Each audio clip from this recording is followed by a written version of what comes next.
কর্মসূচিতে সংঘর্ষের ঘটনা ঘটে। এ সময় আহত হন বৈষম্য বিরোধী ছাত্র আন্দোলনের নির্বাহী কমিটির সদস্য ও সংক্ষুব্ধ আদিবাসী ছাত্র জনতার রূপাইয়া শ্রেষ্ঠা সহ আরও 7 জন।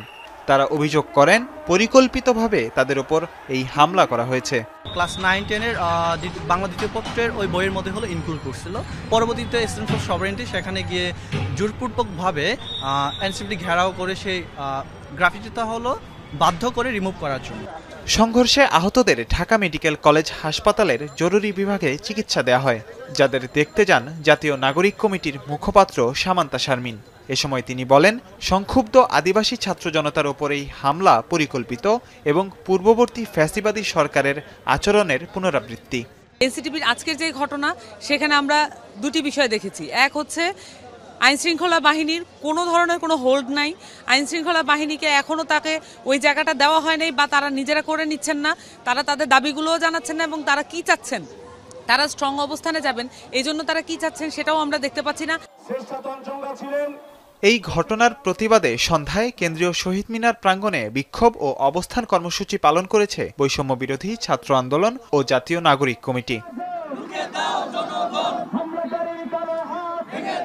এ সময় এনসিটিভির সামনে হওয়া সংঘর্ষের ঘটনায় জড়িত সকলকে দ্রুত আইনের আওতায় আনার দাবি জানান তারা। বলেন, ঐক্য নষ্টের দেশি বিদেশি ষড়যন্ত্র রুখে দিবে ছাত্র জনতা। আজকে যে ঘটনা হয়েছে এটার বিচার করতে হবে।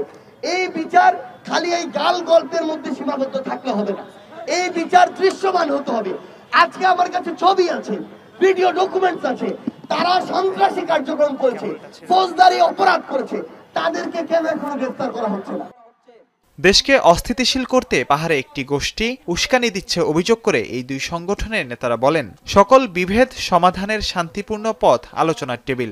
৭২-এর সংবিধান বলবৎ থাকার কারণেই রক্ত ঝরছে বলেও মন্তব্য করেন তারা।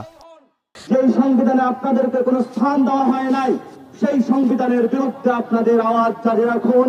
৭২-এর যে মুজিববাদী সংবিধান রয়েছে, যেই সংবিধান আমাদের প্রতিনিয়ত রক্ত ঝরাচ্ছে, সেই সংবিধান যদি বাতিল না করতে পারে, তাহলে প্রতিনিয়ত এই হত্যাযজ্ঞ চলতে থাকবে। জাতিগত আমাদের এই সম্প্রীতিকে যারা পুঁজি করে, যারা এই বিভেদকে পুঁজি করে, যারা হচ্ছে দেশ বিভাগের, ভূখণ্ড বিভাগের ষড়যন্ত্রে যারা লিপ্ত হচ্ছেন, দেশীয় ষড়যন্ত্র এবং বিদেশি ষড়যন্ত্রে যারা পা দিচ্ছেন, তারা হচ্ছেন বাংলাদেশের শত্রু।